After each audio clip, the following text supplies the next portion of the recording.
90 नगर निकाय चुनाव परिणाम सामने आ चुके हैं। बीजेपी कांग्रेस में कांटे की टक्कर है। बीजेपी की ब्रजलता अजमेर निगम की महापौर बनी है। पाली नगर पालिका चुनाव में बीजेपी का परचम लहराया। पाली की 7 निकायों में बीजेपी का कब्जा रहा।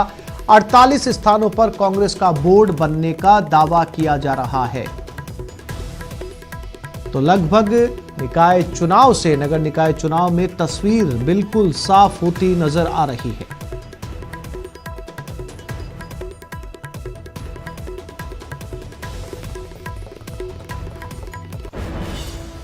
पाली में बीजेपी का परचम लहराया। 7 निकायों में बीजेपी का कब्जा हुआ। सोजत में बीजेपी की मंजू निकुम अध्यक्ष बनी है। जैतारण में बीजेपी के रामस्वरूप भाटी बने हैं। सादड़ी में बीजेपी की खुमी बावरी बनी है। रानी में बीजेपी की भरत जैन और बाली में बीजेपी के भरत चौधरी। कुडाला फालना में ललिता कुमारी। तखतगढ़ में बीजेपी के ललित रांकावत अध्यक्ष बने।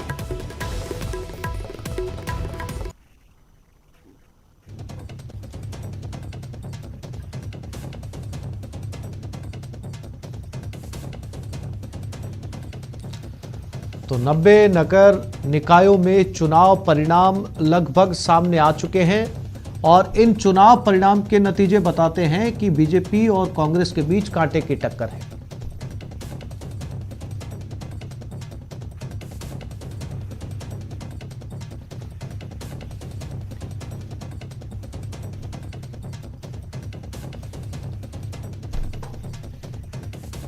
और इसी खबर पर हमारे संवाददाता दिनेश शर्मा हमारे साथ फोन लाइन पे जुड़ गए, उनसे बात करते हैं। दिनेश, लगभग तस्वीर साफ होती जा रही है, लेकिन जो नतीजे सामने आ रहे हैं वो बता रहे हैं कि किसी भी पार्टी को एक तरफा खुशी नहीं मना सकती। दोनों के बीच में कांटे की टक्कर सामने आ रही है। देखिए, अभी तक की जो बात की जाए तो कांग्रेस का अभी भी दावा ये है कि वो तकरीबन 50 के आसपास जो है वो सीटों पर अपने बोर्ड जो है बना रही है। और कांग्रेस की तरफ से एक सूची भी जारी की गई है जिसमें उन्होंने बताया कि कहां कहां पर उन्होंने जीत हासिल की है। तो कांग्रेस ने दावा किया था कि 50 से ज्यादा जगहों पर अपने बोर्ड जो है वो पार्टी बनाएगी। और अभी जो उनकी ओर से जो सूचना जारी की गई है, हालांकि अभी कोई आधिकारिक सूचना इसकी जारी नहीं हुई है, क्योंकि चुनाव राज्य निर्वाचन आयोग की अगर बात करें तो तकरीबन 5 बजे तक जो है वो पूरे रिजल्ट जो है जारी होंगे। अभी भी कुछ जगहों पे रिजल्ट आना बाकी है, लेकिन कांग्रेस का ये दावा है कि उन्होंने जो है तकरीबन 48 जगहों पर अपने बोर्ड बना लिए हैं। और उन्होंने ये कहा है कि चूरू में अभी 5 जगहों पर उनके बोर्ड बन चुके हैं। सीकर में 6 निकायों में उनके बोर्ड बने हैं। इसके साथ ही झुंझुनू में 6 निकायों में, नागौर में 5 निकायों में उनके बोर्ड बने और बूंदी में 6 निकायों में उनके बोर्ड बने। इसी तरीके से दूसरे जिलों की अगर बात की जाए, क्योंकि 20 जिलों में ये चुनाव हुए हैं, तो हनुमानगढ़ में 5 जगहों पर उनके बोर्ड बनाने का दावा है। अजमेर में 2 जगहों पर बोर्ड बनाने का। और अजमेर नगर निगम की अगर बात करें तो भाजपा के खाते में जा चुकी है ये, क्योंकि वहां पर स्पष्ट बहुमत जो है वो भाजपा के पास था। राजसमंद की अगर बात करें तो वहां पर 1 और भीलवाड़ा में 1 जगह पर कांग्रेस ने अपना बोर्ड बनाया है। जालोर में भी 1 जगह पर बोर्ड बनाया है। टोंक में 2 जगहों पर, डूंगरपुर, प्रतापगढ़, चित्तौड़गढ़ और इन जगहों पर जो है 1-1 जगह अपना बोर्ड कांग्रेस ने बनाया और झालावाड़ में 2 जगहों पर।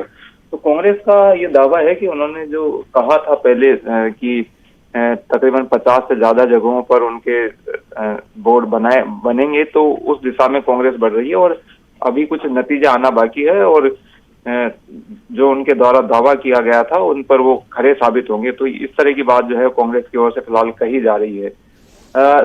फिलहाल जो है वो नतीजे आना भी जो है वो जारी है। और जी दिनेश, निर्दलियों की बहुत बड़ी भूमिका सामने आ रही है हर बार के चुनाव की तरह। बिल्कुल, देखिए तकरीबन निबंध में से तकरीबन आधे निकाय ऐसे थे, तकरीबन 46 निकाय जिनमें निर्दलीय निर्णायक भूमिका में थे। और क्योंकि अभी राजस्थान की अगर बात की जाए तो यहाँ पर कांग्रेस सत्तारूढ़ है और अपने क्षेत्र वार्ड का अगर विकास कोई करवाना चाहता है तो जाहिर तौर पर वो कांग्रेस के साथ जाना पसंद करेंगे। तो कई जगहों पर जो है वो निर्दलीय कांग्रेस के साथ गए। हालांकि कई जगहों पर भाजपा ने भी उनमें सेंध लगाई है, भाजपा ने भी अपने साथ मिलाने में कामयाब रही है निर्दलीयों को कुछ जगहों पर, लेकिन ज्यादातर जगहों पर निर्दलीयों ने कांग्रेस का साथ दिया है। और यही वजह है कि कांग्रेस जो है केवल 19 सीटों पर पूर्ण बहुमत था कांग्रेस को बोर्ड बनाने के लिए, और जबकि भाजपा के पास 25 सीटों पर पूर्ण बहुमत था। बावजूद इसके कांग्रेस ज्यादा जगहों पर अपने बोर्ड बनाने में कामयाब हुई है भाजपा के बनिस्पत। जी जी दिनेश, जानकारी के लिए आपका धन्यवाद।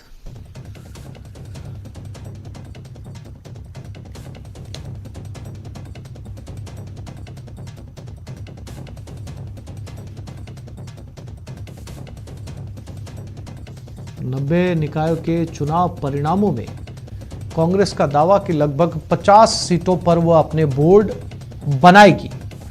हालांकि कुछ ही देर के अंदर तस्वीर पूरी तरीके से साफ हो जाएगी और आज कई जगह बोर्ड बनने में निर्दलियों ने निर्णायक भूमिका अदा की है।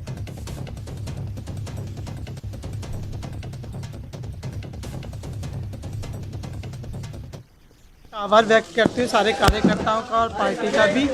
और मैं अजमेर को साफ सुथरा यही लेकर चलूँगी, साफ सुथरा रहे मेरा शहर और शहर बिल्कुल स्वच्छ रहे और विकास बढ़ता, कोई कमी नहीं छोड़ेगी। विकास के कार्य में कोई कमी नहीं छोड़ूंगी। चल के जहाँ भारतीय जनता पार्टी का पार्षद दल बना, वहीं आज 61 सीट के 61 मतों के आधार पर महापौर का चुनाव हुआ है। भारतीय जनता पार्टी के 48 थे, 13 और अतिरिक्त लोगों ने वोट दिया। ये इतिहास बना है अजमेर में और अजमेर की जनता ने इस बात को सिद्ध किया है कि कांग्रेस केवल अजमेर नहीं, राजस्थान में पूरी तरह नकारा हो। और इसी खबर पर ज्यादा जानकारी के लिए सीधा चलते हैं अजमेर। अभिजीत दवे हमारे संवाददाता हमारे साथ लाइव जुड़ गए हैं। अभिजीत, बीजेपी ने एक बार फिर से अजमेर में बाजी मारी है।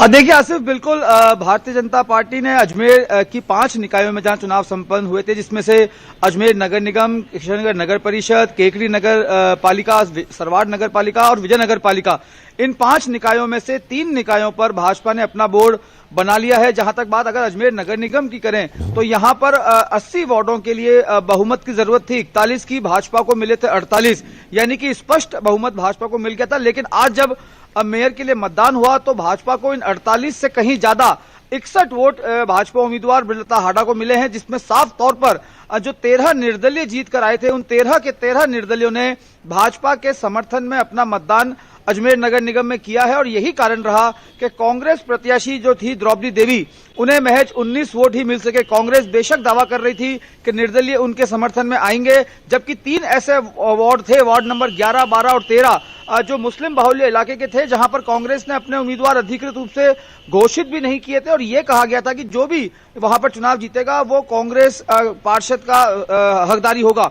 लेकिन उन तमाम निर्दलीय पार्षदों ने भी आज अजमेर निगम में भाजपा के प्रत्याशी के समर्थन में अपना मतदान किया है। वहीं अगर बात किशनगढ़ नगर परिषद की करेंगे तो यहां भाजपा को जो भाजपा के पास बहुमत था 34 सीटों का, उससे 2 सीटें ज्यादा मिली है। हालांकि केकड़ी और सरवाड़ में कांग्रेस का बोर्ड बना है, जबकि विजयनगर नगर पालिका में भाजपा का बोर्ड बना है। तो 5 निकायों में से 3 निकायों पर भाजपा का बोर्ड बना है और 2 में कांग्रेस अपना बोर्ड बनाने में सफल रही है। सभापति या मेयर के चुनाव के संपन्न होने के बाद अब सबकी निगाहें खासतौर से अगर अजमेर निगम की बात करेंगे आसिफ, तो अब डिप्टी मेयर के चुनाव पर टिकी हुई है, क्योंकि डिप्टी मेयर के चुनाव काफी रोचक होने की पूरी संभावना है। इसके कई सारे कारण है। प्रमुख कारण यह है कि भाजपा में डिप्टी मेयर के कई सारे दावेदार जो हैं वो अपनी आवाज को भाजपा के अंदर ही जो तमाम बैठकें हो रही हैं या रायशुमारी हो रही है उसमें रखते हुए आए हैं। तो भाजपा में करीब आधा दर्जन दावेदार डिप्टी मेयर के हैं। ऐसे में किसको टिकट मिलता है, क्या नाराजगी रहती है, क्या उस नाराजगी को कंसोलिडेट किया जा सकता है? महत्वपूर्ण बात है कि अगर आधा दर्जन दावेदार डिप्टी मेयर के लिए मैदान में है तो कहीं ना कहीं विरोध की तस्वीर भी सामने आ सकती है अजमेर से सब बैठेंगे रायशुमारी की।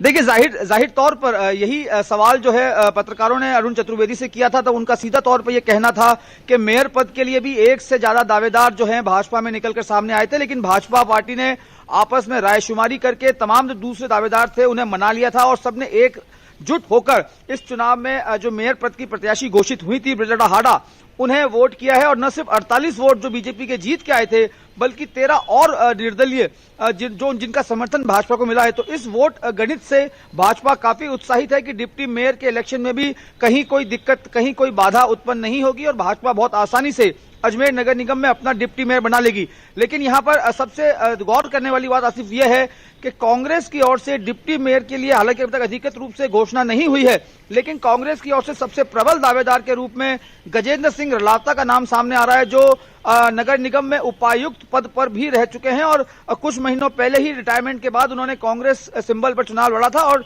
वो चुनाव जीते भी हैं। गजेंद्र सिंह रलावता का परिचय यह है कि वे कांग्रेस के प्रदेश सचिव रहे महेंद्र सिंह रलावता के भाई हैं और जो विधानसभा अजमेर उत्तर से चुनाव लड़ भी चुके हैं महेंद्र सिंह रलावता। तो उनके नाम पर कांग्रेस अगर सहमति बनाती है तो एक थोड़ी सी उम्मीद की किरण कांग्रेस लगा सकती है कि आज जो वोट शेयर उनको मिला है मेयर के चुनाव में, उससे ज्यादा या फिर कॉम्पिटिटिव वोट शेयर उनको मिल सकता है। लेकिन जहां तक भाजपा की बात करेंगे, जैसा कई सारे दावेदारों के नाम सामने आ रहे हैं, अंदर खाने में यह भी बात उठ रही है कि जब मेयर का पद आरक्षित वर्ग के खाते में गया है तो क्यों न डिप्टी मेयर के पद को सामान्य वर्ग से भरा जा सके। इस बात की सूचनाएं और संभावनाएं भी जताई जा रही हैं कि भाजपा जो है सामान्य वर्ग के उम्मीदवार पर अपनी मोहर लगा सकती है। सामान्य वर्ग के उम्मीदवारों में क्योंकि दावेदार भी कई सारे निकल के सामने आए, जिसमें नीरज जैन का नाम प्रमुख है, ज्ञान सारस्वत का नाम प्रमुख है, भारती श्रीवास्तव का नाम प्रमुख है, इसके अलावा रमेश सोनी एक मजबूत नाम निकल के सामने आए, अजय वर्मा। तो मैंने आपको कहा आधा दर्जन दावेदार जो हैं भाजपा में डिप्टी मेयर के हैं। अब भाजपा की जो पार्षद दल की बैठक शाम को होगी, उसमें किस तरीके से संगठन के आला नेता, स्थानीय जनप्रतिनिधि किस तरह मामले को सुलझाते हैं और एक नाम पर आम राय बना लेते हैं, उस पर सब कुछ डिपेंड करेगा। लेकिन डिप्टी मेयर का चुनाव जो कल होगा वो काफी दिलचस्प और रोचक होगा और जब सुबह नॉमिनेशन फाइल का समय होगा तब देखने वाली बात होगी कि क्या एक दल से एक ही आदमी नामांकन भर रहा है या वहां पर भी वही तस्वीर होगी जो मेयर पद के लिए देखने में आई थी कि जहां पर कांग्रेस से 3 लोगों ने नामांकन दाखिल किया था। आसिफ, बिल्कुल जी अभिजीत, तमाम जानकारी के लिए आपका धन्यवाद।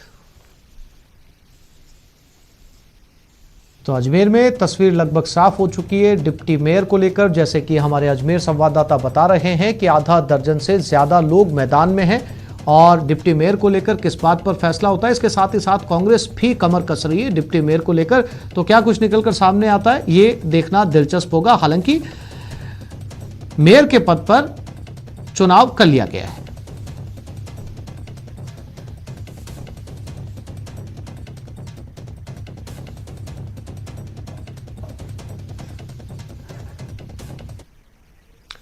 जोधपुर शहर में कांग्रेस की ओर से किसान आंदोलन के समर्थन और कृषि कानूनों के खिलाफ आज धरना प्रदर्शन शुरू हुआ। मेडिकल कॉलेज चौराहे स्थित धरना स्थल पर 7 कांग्रेस कार्यकर्ताओं ने भूख हड़ताल शुरू की है। इस भूख हड़ताल को समर्थन देने सीएम अशोक गहलोत के बेटे और आरसी अध्यक्ष वैभव गहलोत भी धरना स्थल पर पहुंचे। किसान आंदोलन के समर्थन में धरने पर बैठे कार्यकर्ताओं की हौसला अफजाई के लिए पहुंचे वैभव गहलोत के साथ कई स्थानीय नेता भी मौके पर मौजूद रहे। धरना स्थल पर वैभव गहलोत के साथ जोधपुर नगर निगम उत्तर की महापौर कुंती देवड़ा, शहर विधायक मनीषा पंवार, शहर जिला कांग्रेस अध्यक्ष सईद अंसारी भी मौजूद रहे। चिंताजनक हालात हैं। देश का किसान जो हमारा अन्न आता है, जिस तरीके से पिछले 3 महीने इस भीषण सर्दी में दिल्ली जैसे इलाके में पूरे घेर के बैठा है, केंद्र सरकार से लगातार मांग किए जा रहा है कि कम से कम उनकी बातों को सुना जाए। अभी तक वार्ताएं जिस तरीके से हो रही हैं, वो वार्ताएं मैं तो मानता हूं केवल समय की बर्बादी की जा रही है। केंद्र सरकार, भाजपा की सरकार को ऐसा लगता है कि जितना समय इस कठोर सर्दी में बीतेगा उतना हमारा किसान भाई टूट जाएगा। ऐसा बिल्कुल नहीं। हमारा किसान भाई जिसने पूरे देश को अन्न दिया है, ये कभी नहीं टूटेगा।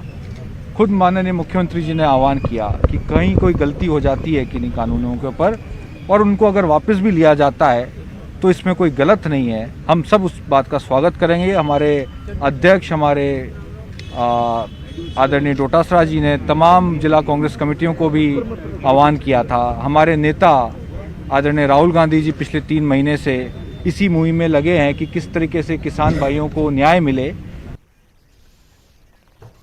और अब बात राहुल गांधी के दौरे की। कांग्रेस नेता राहुल गांधी अगले हफ्ते श्रीगंगानगर और हनुमानगढ़ दौरे पर रहेंगे। इससे पीसीसी चीफ और शिक्षा मंत्री गोविंद सिंह डोटासरा एक बैठक मिलेंगे। यहां वे जनप्रतिनिधियों, कांग्रेस पदाधिकारियों और कार्यकर्ताओं की बैठक लेकर राहुल गांधी के प्रस्तावित दौरे की तैयारियों को लेकर समीक्षा कर रहे हैं।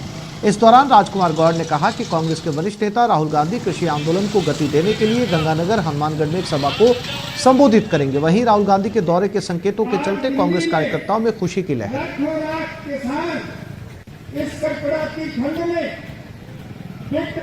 संभावना है दोनों चीजों की, और ये तय करेंगे, हाईकमांड ही तय करेगी, दिल्ली वाले तय करेंगे।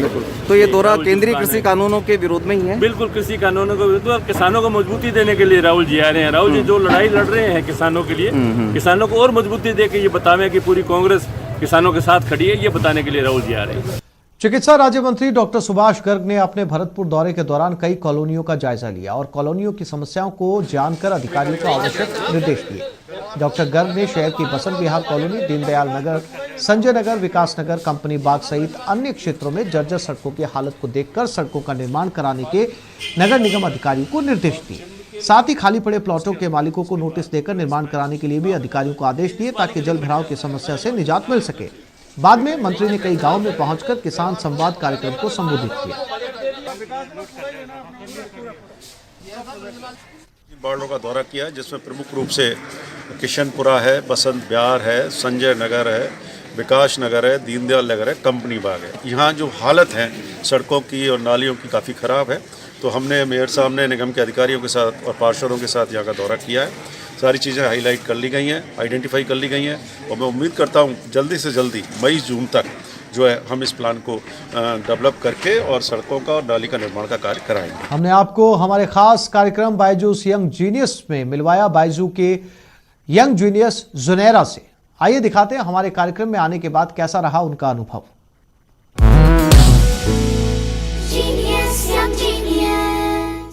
बायजूस यंग जीनियस के सफर में हम मिले एक ऐसी करिश्माई एंटरप्रेन्योर से जो कि अपने से दुगनी उम्र के लोगों को हैंडल करती हैं। एक टेक कंपनी की सीईओ हैं। आइए पूछते हैं हैदराबाद की जुनैरा खान से कि उन्हें बायजूस यंग जीनियस कैसा लगा। Junaira, hi, how are you? I am good. कैसा लगा आपको बायजूस यंग जीनियस? ऑनेस्टली मुझे बायजूस यंग जीनियस बहुत पसंद आया। मतलब कि आपके साथ जो एक्सपीरियंस था इट वाज ग्रेट, और आपकी team it was amazing to meet your team also. Junaira, मुझे बताइए राजकुमार राव से आप मिली, वो कैसा लगा आपको? राजकुमार राव से मिलना तो मतलब कि it was a big achievement for me. और सबसे बड़ी बात, आपने उनको अपना ऐप भी दिखाया ना? यस, मैंने उनको अपना ऐप दिखाया। गुड। अब आप क्या कर रही हैं? आपका अगला प्रोजेक्ट क्या है? मेरा अगला प्रोजेक्ट है कि मैं अपने टीम मैनेजर को और अच्छे से मतलब कि और ज्यादा फंक्शनल बनाऊंगी। बिल्कुल, और आप और भी कामयाबी की बुलंदियों को छूती रहें, यही मेरा आपके लिए गुड विशेस है। Thank you so much. यहाँ एक छोटे से ब्रेक के लिए रुकेंगे। ये खबर भरतपुर से है, जहां बदमाशों का आतंक कम होने का नाम नहीं ले रहा। दरअसल खनन रॉयल्टी ठेकेदार के ऑफिस में अज्ञात बदमाशों ने हमला कर दिया। इस दौरान बदमाशों ने तोड़फोड़ भी की, साथ ही कर्मचारियों के साथ मारपीट की, जिसके बाद पीड़ित ने मामले की शिकायत पुलिस को दी। पुलिस ने मामला दर्ज कर लिया और आगे की कार्रवाई में जुट गई। वहीं ठेकेदार फर्म का कहना है कि अवैध वसूली का विरोध करने पर वारदात को अंजाम दिया गया। फिलहाल पुलिस पूरे मामले की गहराई से तफ्तीश कर रही है।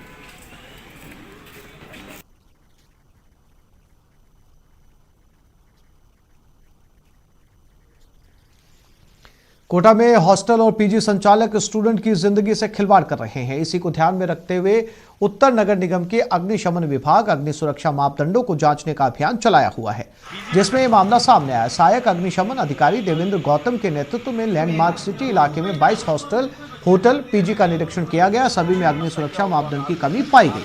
कई हॉस्टल, होटल, पीजी में अग्निशमन उपकरण नहीं मिले। कई में आपदा के समय काम आने वाला एग्जिट गेट नहीं था। ऐसे में कोटा उत्तर नगर निगम के अग्निशमन विभाग ने होटल, हॉस्टल, पीजी संचालकों को अग्निशमन सुरक्षा मापदंड पालना करने के लिए 22 नोटिस थमाए हैं।